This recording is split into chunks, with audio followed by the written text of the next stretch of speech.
차트보다 먼저 움직이는 게 뭔지 알고 계시나요? 기관이 움직이기 전에 그들은 리포트를 먼저 씁니다. 그리고 그때 진짜 매수 타점이 시작됩니다. 왼쪽은 5월 29일 한국단지 5분봉입니다. 오른쪽은 당일 발행된 SK증권 리포트입니다. 왼쪽은 6월 13일 BH 5분봉입니다. 오른쪽은 당일 발행된 SK증권 리포트입니다. 6월 17일 해성 DS 10분봉과 당일 7시 46분 발표된 동사에 대한 리포트 기사입니다. 시초의 급등 출발과 리포트의 상관관계를 그저 우연이라고만 생각하실 건가요? 안녕하세요. 낮은 위험 구간 주식공유 TV 채널입니다.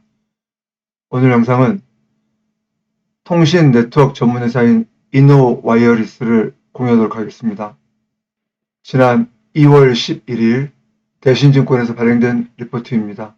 제목은 스페이스 붐의 숨은 수혜주, not rated, 통신 네트워크 전 주기를 커버하는 지상 인프라 기업, 이동통신 네트워크 시험, 계측, 스몰셀, 방산 솔루션, 오토모티브까지 보유한 무선통신 기반 테스트 운영 솔루션 기업, 3Q25 누계 기준 매출 비중은 오토모티브 54%, 무선망 최적화 22%, 스몰셀 10%, 방산 3%, 기타 11%, 최대 주주는 주 LIG입니다. 고객사는 이동통신사, 통신장비 제조사, 단말 칩셋 업체입니다. 위성통신 확대 국면에서 절대 빠질 수 없는 지상 플레이어. 위성통신 확대는 게이트웨이, 지상국, RF 인프라 단말 및 링크 성능 검증의 동반 KPEX 확장으로 이어짐. 당사는 지상 영역에서 현장, 실험실 네트워크를 가상 구현한 통신, TM의 제공, 커버리지 용량 문제를 해결하는 스몰셀 솔루션 보유, 방산 제품군에서 위성 탑재체 제어, 디지털 신호 처리 장치와 위성 정기적 성능 검증용 지상시험 지원 장비 사업을 영위해 직접 수혜가 예상됨. 최대 주주가 주 LIG로 그룹 내 위성 통신의 지상, 시험, 검증, 신호 처리 영역을 담당할 수 있는 전략적 포지션을 보유. 26년 통신 투자 사이클 플러스 방산 우주 확장 동시에 열리는 해.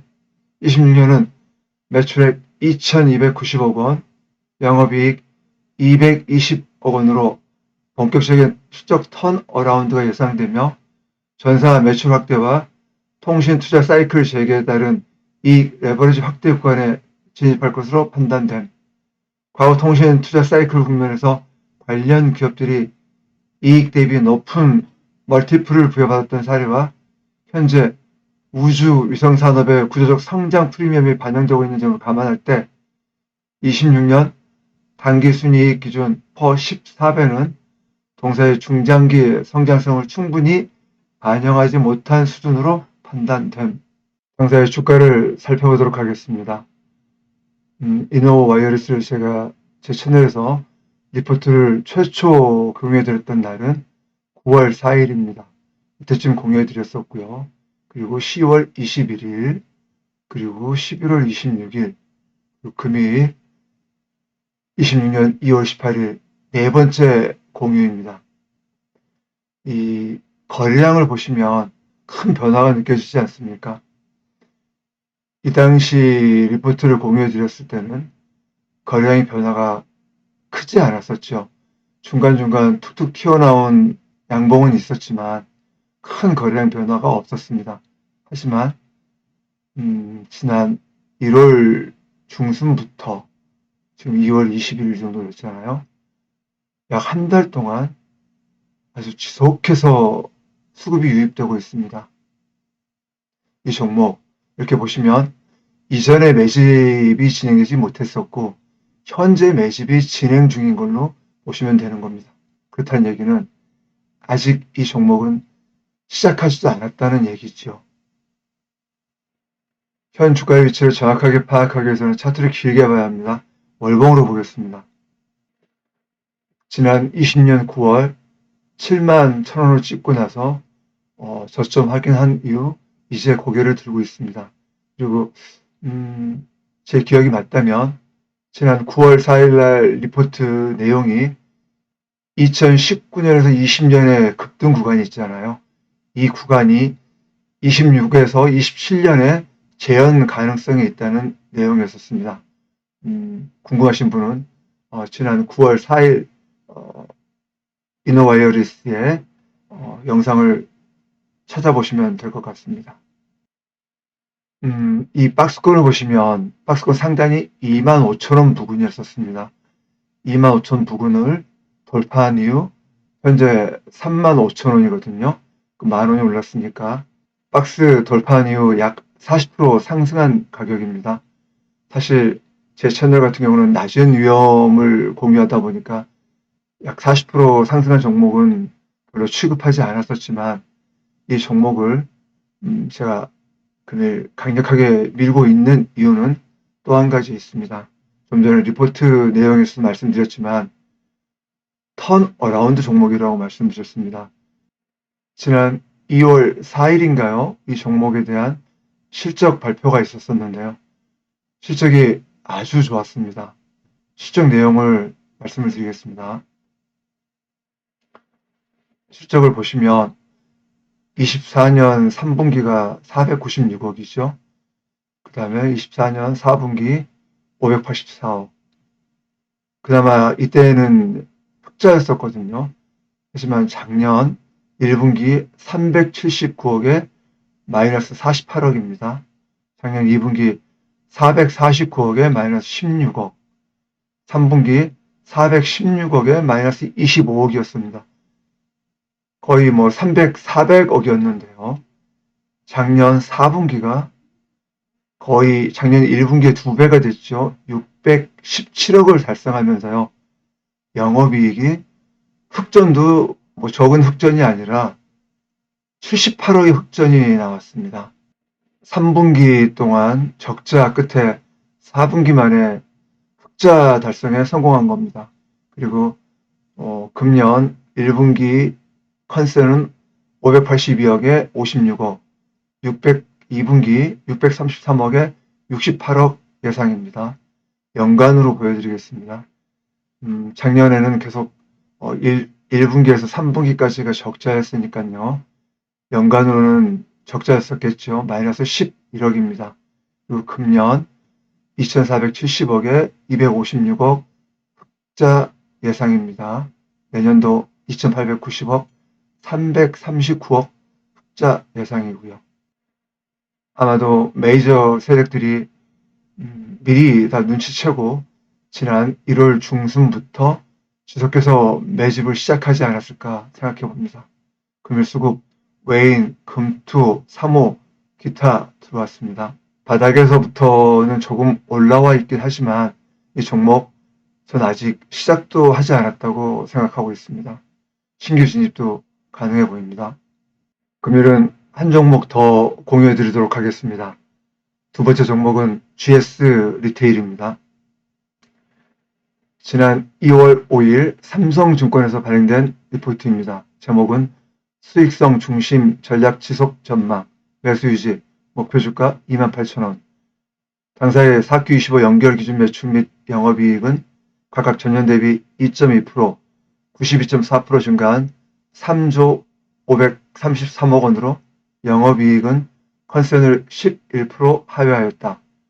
소비 쿠폰 지급 효과가 거의 사라진 4Q 25에도 직전 분기에 이어 양호한 편의점 기존료 성장률을 기록하였으며 직매입, 패션 비중 상승에 기반한 홈쇼핑 실적 개선을 경험하였으나 편의점 사업 내 일회성 인건비 반영 및 마케팅 비용 증가 등이 컨센서스 하회 요인으로 작용하였다.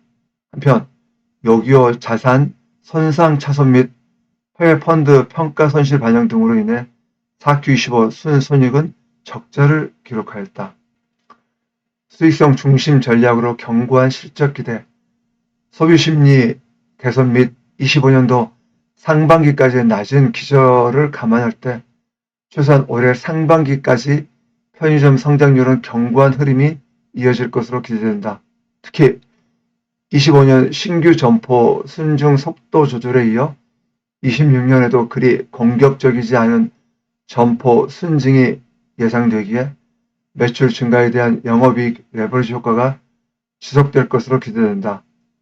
편의점 시장 내 3, 4위권 업체들도 아직은 공격적인 점포수 확장을 계획하고 있진 않을 것으로 예상되기에 최소한 편의점 업계 내 경쟁 강도가 더 강해지지 않을 것으로 예상된다는 점도 긍정적이다. 한편 회사는 작년부터 저수익 사업에 대한 구조조정을 현실화하고 있으며 이는 전사 ROE 개선을 점진적으로 가시화시키는 요인이라는 점이 주목된다. 좀 더 속도감 있는 구조조정을 시장은 요구하겠지만 가장 큰 이익 비중을 차지하는 편의점 사업의 수익 개선이 단기적으로 기대되는 상황에서 부담스럽지 않은 밸류에이션 수준인 PE 11.6배에 거래 중인 바 바이 투자 의견을 유지하며 영업이익 추정치의 3% 상향 반영하여 목표 주가를 6% 상향한 28,000원으로 제시한다. 당사의 주가를 살펴보도록 하겠습니다. 작년 8월부터 10월까지는 약 17,000원 구간에서 좁은 박스권을 형성하고 있었죠. 그러다가 11월 초에 급등 구간이 있네요. 급등 이후 꽤 긴 시간 동안 횡보를 한 이후 조정을 보이고 살짝 반등해서 현 구간에 위치해 있습니다. 현 주가 위치를 정확하게 파악하기 위해서는 차트를 길게 봐야 합니다. 월봉으로 보겠습니다.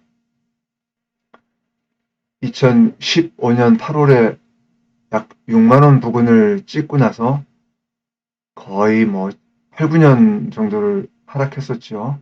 그리고 최근 바닥 찍고 올라오고 있습니다. 전체적으로 꽤 낮은 구간이죠. 지난 1월 20일자 영상에서는 일반적인 눌림과 그 눌림의 끝자락에서 나오는 위협구를 설명드린 적이 있는데요. 오늘 영상에서는 이 부분에 대해서 좀 더 정리된 내용을 말씀드리겠습니다. 차트를 좀 보다 보니까요. 종목의 주가를 움직이는 세력들의 일정한 사이클이 있는 종목들이 꽤 눈에 띄더라고요. 그게 제가 명명한 횡눌 반위급 프로세스입니다. 횡눌 반위급 이니셜을 따서 말씀드린 건데요. 횡보, 눌림, 반등, 위협, 급등. 그래서 이니셜로 횡눌 반위급 프로세스입니다. 물론 종목마다 약간 차이는 있지만 약 3, 4개월 정도 소요가 되더라고요. 한 단계씩 설명드려 보겠습니다. 횡은 횡보 구간입니다. 즉 매집 구간이죠. 큰 가격 조정 없이 기간 조정을 거치면서 천천히 매집하는 구간입니다. 이 GS 리테일에서 보시면 11월 중순부터 12월 중순까지 약 한 달 동안 큰 가격 조정 없이 옆으로 횡보하면서 매집이 이루어졌죠. 그런 이후 두 번째 구간은 눌림 구간입니다. 어느 정도 매집이 확보된 이후 조정 구간이죠. 이 눌림 구간에서도 어느 정도 횡보를 하면서 추가 매집을 하는 경우가 있더라고요. 그런 이후 세 번째가 다시 반등 구간입니다. 천천히 반등을 하면서 이 반등 구간에서도 추가 매집이 이루어질 수 있겠죠. 이 세 번째 반등 구간에서 거래량이 증가하는 경우가 매우 많습니다. 그리고 네 번째 구간이 사실은 가장 중요한 구간인데요. 이 구간을 저는 위협 구간이라고 말씀드려 보겠습니다. 저점에서 올라오면서 거래량이 증가하니까 차트를 좀 보시는 분들은 이 종목 이제 가겠구나 생각하고 있겠죠. 그런데 갑자기 이때 꽤 큰 음봉을 두세 개 내지는 서너 개를 보여주는 겁니다. 그래서 보시면 박스 하단부에서 반등을 주면서 거래량이 증가하잖아요. 그리고 박스 상단까지 올라왔거든요. 그리고 양봉이 꽤 컸죠. 이제 가겠구나 생각했던 많은 사람들이 갑자기 이렇게 큰 음봉, 그리고 거기에 거래량까지 실린 음봉을 보여주게 되면 많은 사람들이 여기서 털리는 구간이 나올 겁니다. 그래서 저는 이 위협 구간이 바로 개미 털기의 마지막 구간이라고 보여집니다. 이 위협 구간이 나온다는 얘기는 이 종목의 본격 상승이 얼마 남지 않았다는 것이지요. 그 마지막 구간이 바로 급등 구간, 즉 본격 상승 구간으로 보시면 되는 겁니다. 이 GS 리테일도 보시면 횡보, 눌림, 반등, 위협, 급등 구간이 나왔던 겁니다. 하지만 바로 이 급등 구간이 본격적인 상승으로 이어지지 못했던 건 여러분도 기억하다시피 지난주 구정 전에 굉장히 저희 시장이 흔들렸었죠. 그래서 음봉이 나타날 수밖에 없었습니다. 거래량이 없잖아요. 그래서 저는 이 종목 본격적인 상승 구간으로 진입했다고 봅니다. 수급을 보시면 금투, 보험, 투신, 기금 꽤 많은 기관들의 수급이 들어오고 있습니다. 정리하겠습니다.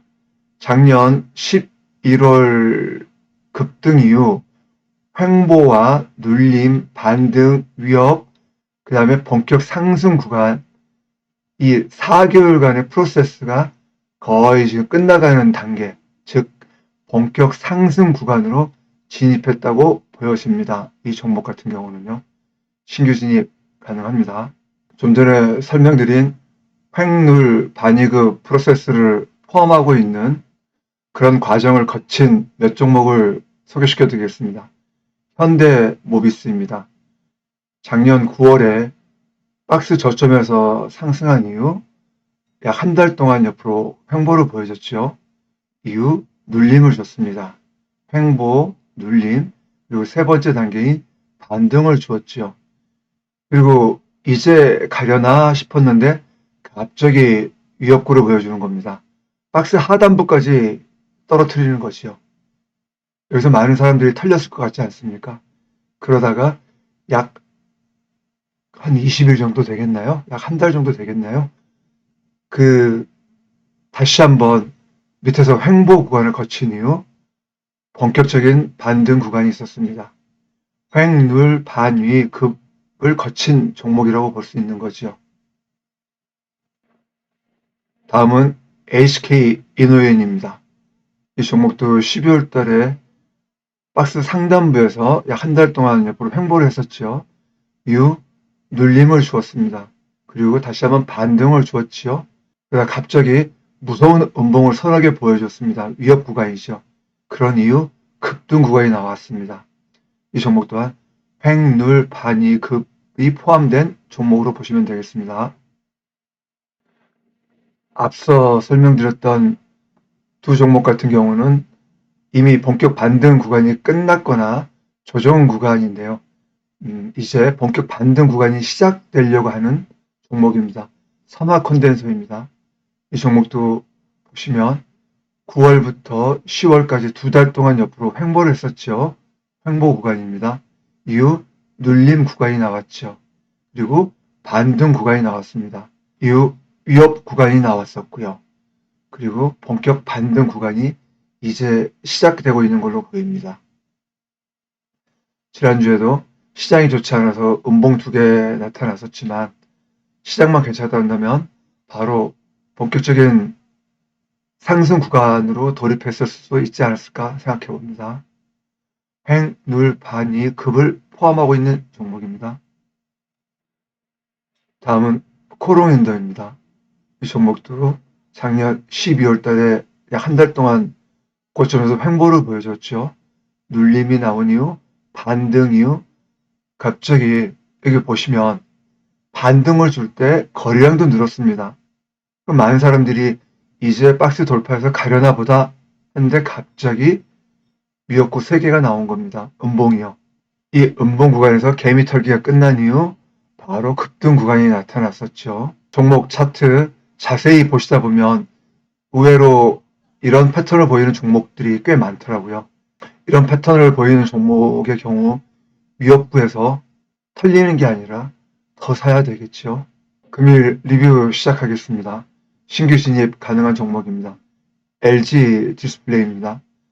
이 종목도 좀 전에 말씀드렸던 횡률 반이급의 패턴을 뒤따르지 않았지만 여기서 위협구가 나왔다고 저는 생각합니다. 그래서 이때부터 제가 말씀을 드렸던 거고요. 계속 추적 중에 있습니다. 어느 정도 올랐다가 20일과 60일 선에서 부딪혀 지금 음봉이 하나 떨어졌습니다. 다음 주 아니죠? 내일부터 다시 한번 반등의 시간을 줄지 한번 지켜보시죠. 수급, 금투, 보험, 투신, 기타 들어왔네요. 신규 진입 가능합니다. 다음은 테크윙입니다. 급락 이후 V자 반등이 나타났었죠.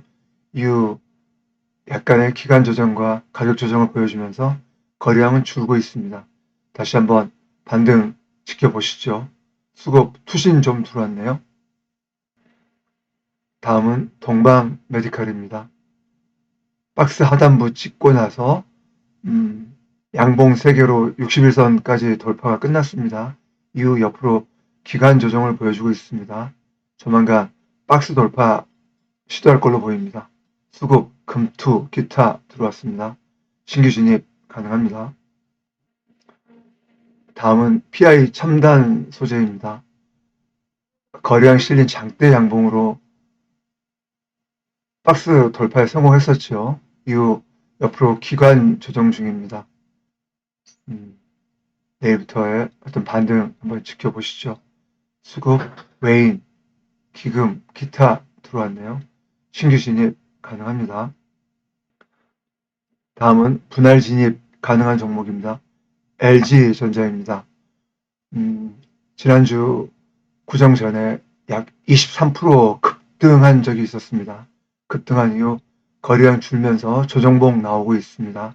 수급이 꽤 좋습니다. 외인, 금투, 투신, 사모, 기타 기금 들어왔습니다. 내일이나 모레 분할 진입 가능해 보입니다. 다음은 사막 콘덴서입니다. 좀 전에 횡률 반이급 프로세스에서 설명을 드렸었죠. 지난주 장대 양봉으로 박스 돌파에 성공했었죠. 시장이 좋지 않아서 지금 거래량이 줄은 상태로 이틀간 조정 나왔습니다. 다시 한번 반등이 주어질지 한번 지켜보시죠. 수급, 금투, 투신, 사모, 기타 들어왔습니다. 다음은 박스 돌파 임박한 종목입니다. 달바 글로벌입니다. 박스 상단에서 가격 조정이 아닌 기간 조정을 보여주고 있습니다. 거래량도 살짝 늘었죠. 수급도 외인, 투신 좋습니다. 다시 박스 돌파 지켜보시죠. 이렇게 해서 오늘의 낮은 위험 구간 종목으로는 이노와이어리스와 GS 리테일 두 종목을 공유해 드렸고요. 신규 진입 가능한 종목과 또 가장 중요한 횡률 반위급 프로세스를 설명드렸습니다. 나름 이 패턴을 보이는 종목들이 꽤 되더라고요. 한번 본인이 가지고 계신 종목들 이런 패턴이 들어있나 잘 한번 살펴보시죠. 오늘도 방송 끝까지 함께 해주셔서 대단히 감사드립니다. 그럼 안녕히 계세요.